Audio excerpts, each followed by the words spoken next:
Buenas tardes, bienvenidos a la clase de Psicología del Aprendizaje. Quien les habla es su facilitadora Estefanía Vivas, quien va a compartir con ustedes durante este periodo académico, explicando, orientando y enseñando sobre lo que es esta materia, que es muy importante para el área de educación. Tenemos como inicio mostrarles lo que es el plan de actividades y evaluación que vamos a ejecutar durante este periodo académico. Unos temas muy importantes manejados en el área educativa, como son aquellas teorías que utilizamos para poder hacer llegar todo ese contenido o toda esa enseñanza que es necesaria para que los niños puedan tener un desarrollo evolutivo acorde a lo que corresponde en cada uno de sus grados o niveles educativos. En la unidad número 1 vamos a desarrollar lo que es las conceptualizaciones básicas de lo que es la psicología del aprendizaje. Esto pues lo vamos a evaluar a través de un ensayo que va a tener su ponderación del 25% y será evaluado de la fecha del 17 de octubre al 20 de octubre. En la unidad número 2 vamos a hablar sobre lo que es el enfoque conductista, una teoría donde se desarrollan diversos temas importantes relacionados con lo que es el aprendizaje a través del conductismo. Lo vamos a desarrollar a través de una evaluación con un mapa conceptual que tendrá la valoración del 25% y se desarrollará en la misma semana que pues vamos a trabajar la unidad número 1.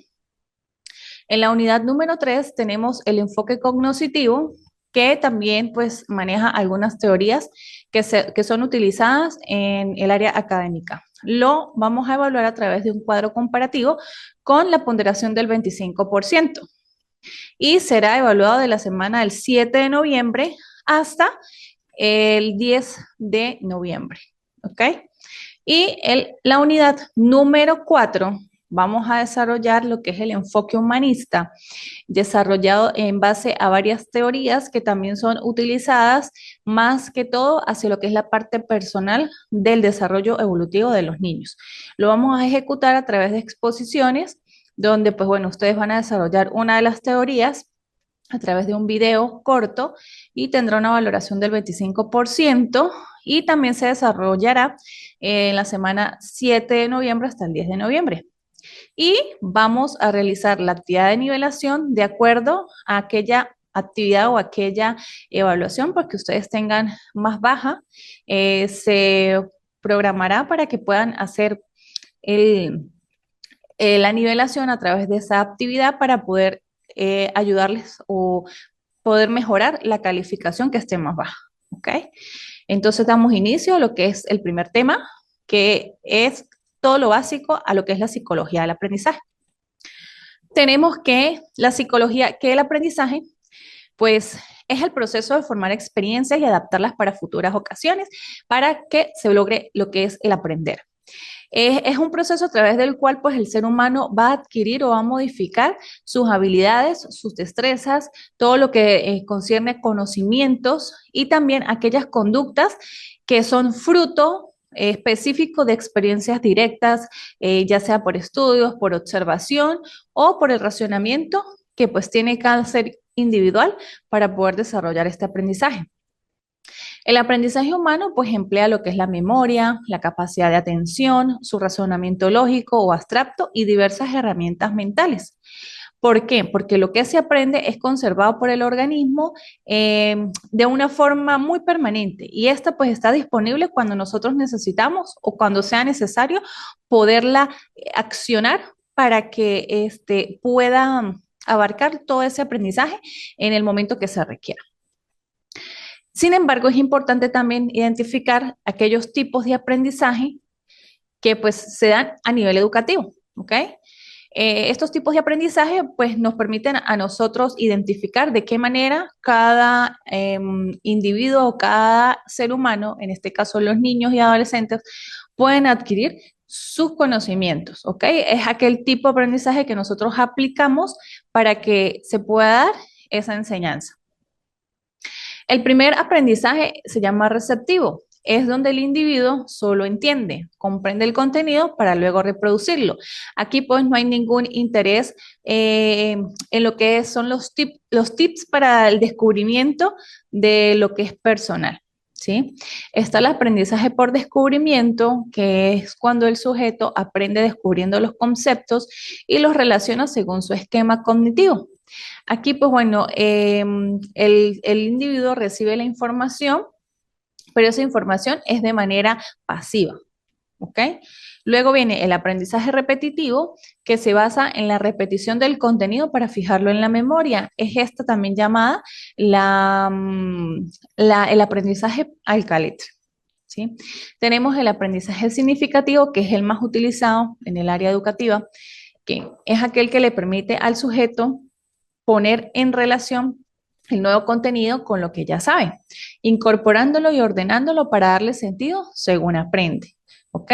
Es decir, que aquí el ser humano o el individuo hace relación con aquello que ya pues tiene presente, ¿ok? Con aquello que ya con anterioridad lo ha adquirido, pero lo acomoda y lo ordena para poder, cuando sea necesario utilizarlo, tenerlo ahí presente.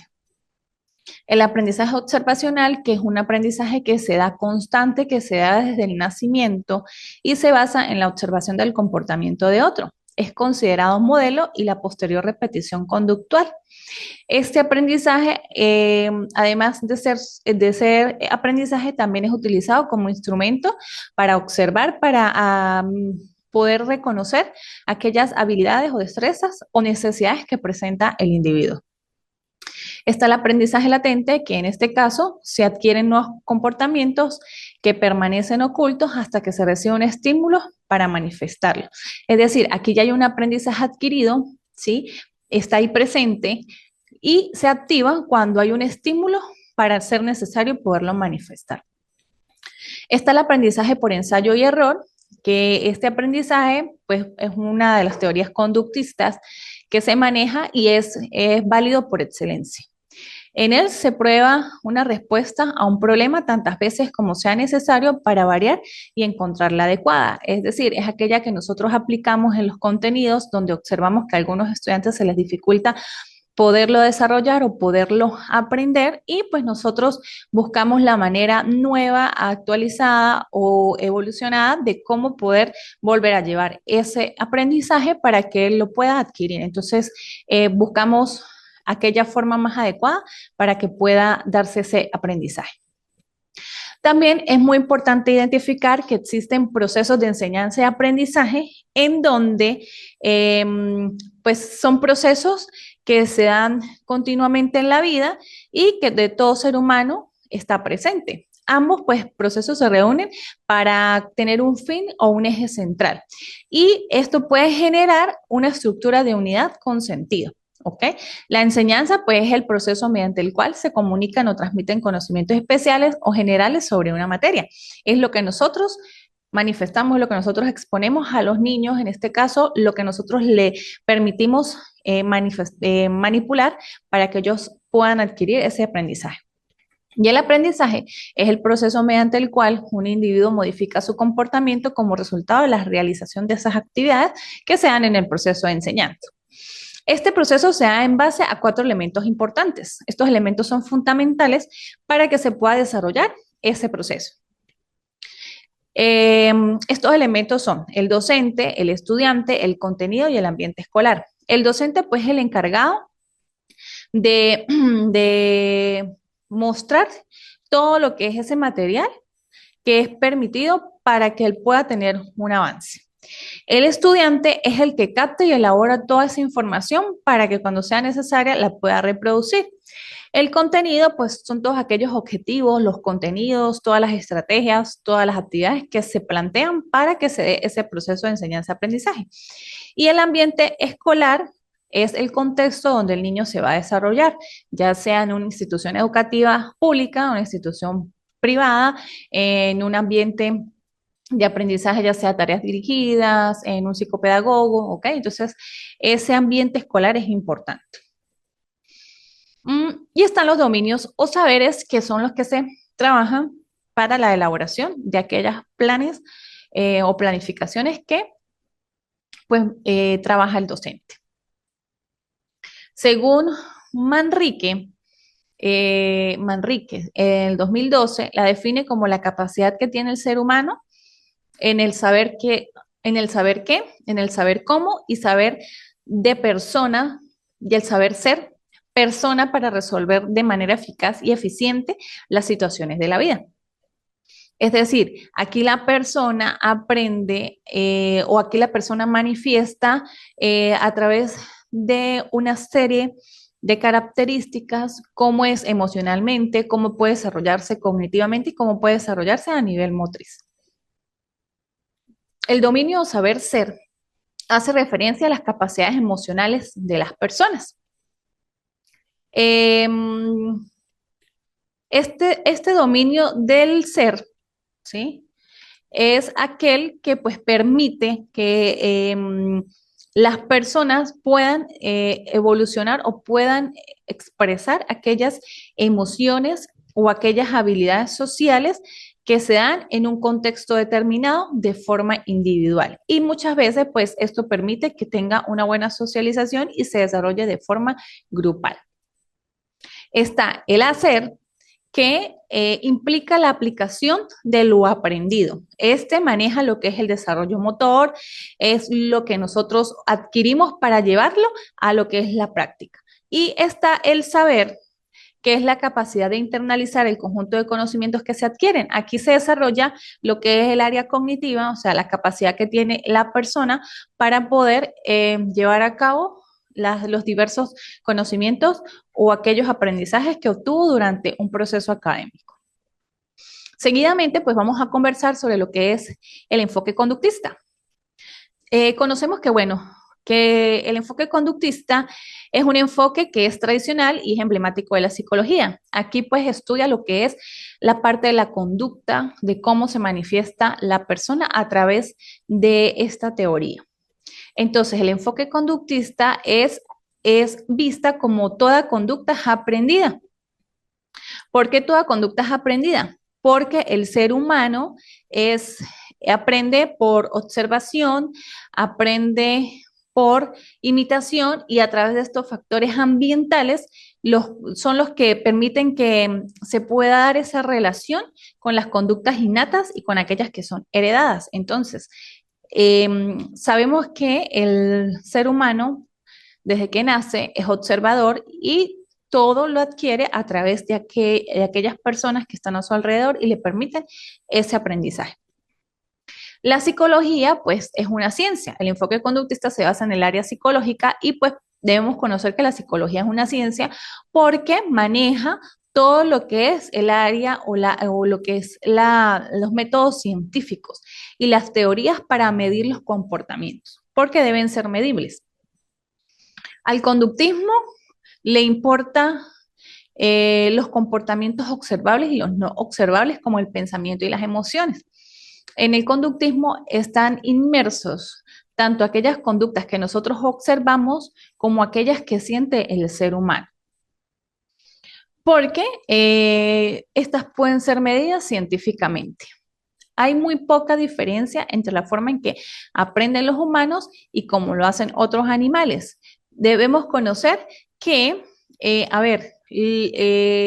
la diferencia que hay es si hay algún razonamiento ante este aprendizaje, pero como es a través de la conducta, es importante manifestar y notificar que el aprendizaje o aquellas prácticas que se hagan para conocer el comportamiento, ya sea animal o de las personas, se puede manejar de la misma manera. Y tenemos el comportamiento, que es considerado una respuesta a un estímulo, ya que cualquier conducta viene dada por un estímulo que causa una respuesta. Tenemos que la teoría del aprendizaje es una teoría que pues es utilizada en área educativa debido a que sostiene que el comportamiento humano es el resultado del aprendizaje a través de la observación y la experiencia. Estos son marcos conceptuales que buscan entender cómo las personas adquieren un conocimiento y habilidades a través de las aptitudes. Según la teoría conductista, el aprendizaje se produce cuando un estímulo ambiental, es decir, una señal o situación, provoca una respuesta en un individuo. Esta teoría se centra en los comportamientos observables y en cómo el ambiente y las consecuencias de los mismos influyen en la conducta humana. También, si hay una respuesta que es seguida de una consecuencia positiva, tenemos que es más probable que esa conducta se pueda repetir en un futuro. Ahora, si tenemos que la respuesta viene a dar una consecuencia negativa en el comportamiento, es probable que esta conducta durante el tiempo no se repita porque va a ser algo desagradable, va a tener una respuesta negativa. En este caso, lo manejaríamos como una consecuencia negativa. Entre las teorías del aprendizaje o las teorías del enfoque conductista también tenemos el condicionamiento clásico. El condicionamiento clásico es un tipo de aprendizaje que implica respuestas automáticas o reflejas y no son conductas voluntarias. Es decir, son adquiridas, son, eh, son condicionadas, ¿okay? Son repetitivas para que se pueda dar en un futuro. Quien creó esta teoría fue Iván Pavlov, quien se interesó por la fisiología de la digestión, especialmente en los reflejos de la salivación. Aquí, pues bueno, el ser humano buscó la manera, por ejemplo, en el ser humano se logra entender que adquiere el conocimiento o toda la conducta que manifiestas a través de un estímulo. Es decir, aquí hay un ejemplo en donde Iván Pavlov lo trabajó con los animales, donde habla de que eh, la comida viene a ser un estímulo inmediato para el perro. Si se le muestra la comida, va a producir una respuesta inmediata que viene a ser la salivación. Y vamos a agregarle un estímulo neutro que no va a ocasionar ningún tipo de respuesta y vamos a ver las diferencias. Es decir, que usted le muestra un estímulo inmediato, el perro va a tener una respuesta inmediata. Si usted muestra un estímulo neutro, no va a tener ninguna respuesta porque no le ocasiona ninguna satisfacción sabiendo que la comida es algo que es conductual y es repetitivo para satisfacer una necesidad. Entonces, si mezclamos o unimos lo que es el estímulo inmediato con el estímulo neutro, va a haber una respuesta inmediata. Y cuando a la persona o el perro o el animal se le muestre aquel estímulo conductual, ¿sí? Va a tener una respuesta conductual, ¿ok? Es decir, que si usted le muestra al perro la campana, va a saber que al momento de sonar la campana va a obtener el premio que es el alimento. Y inmediatamente pues va a tener una respuesta que va a ser condicionada, ¿ok? Seguimos con el condicionamiento operante, que es otra teoría que se maneja también en el área educativa. Este se basa en el que el comportamiento de una persona es modelado por la consecuencia que le sigue. Su creador fue Skinner y su enfoque permite comprender de cómo los individuos aprenden y se comportan en su entorno. Este condicionamiento es utilizado a nivel educativo para a menudo manifestarlo como un estímulo o un reforzamiento positivo para obtener las recompensas, ya sea para que puedan manejar una buena conducta dentro del aula de clases, puedan cumplir con sus actividades académicas. Entonces, este es utilizado en el medio educativo, igual que el condicionamiento clásico. ¿En qué se basaba este experimento? Bueno, en que había una ratita encerrada en una caja y para poder obtener su alimento ella debía pulsar una palanca, ¿ok? Y estaba, como se ve en la imagen, pues encima del comedero y el bebedero.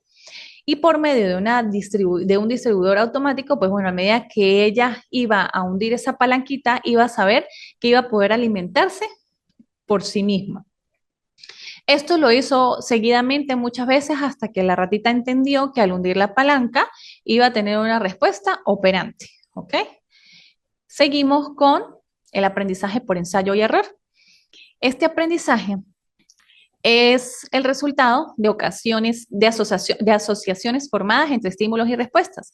Su creador fue Thorniken, quien observó que la conducta casual o aleatoria de un animal podía venir acompañada por respuestas del medio, ambientes satisfactorias para el animal.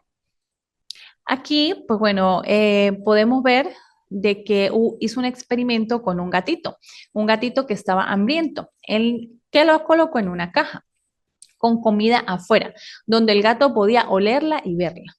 Para conseguir la comida, pues el gato debía encontrar la manera de poder abrir ese cerrojo de la puerta.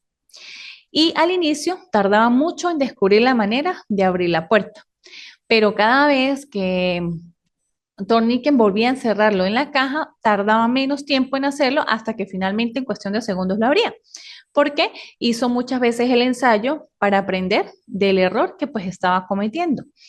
Esto pues se muestra que el estímulo y la respuesta estaban basados en un aprendizaje que se da a través de la prueba y el error, y en el cual las respuestas correctas vienen a imponer sobre otras debido a la gratificación, que pues también es muy común utilizada a nivel educativo. Luego tenemos el aprendizaje social. El aprendizaje social se basa en la idea de que los niños aprenden en contextos sociales a través de la observación y de la imitación del comportamiento de o que presenciaron. Su creador pues fue Albert Bandura, quien centró su foco en los procesos de aprendizaje, en la interacción entre el aprendiz y el entorno. Albert Bandura hizo un experimento con el muñeco Bobo, ¿sí? Donde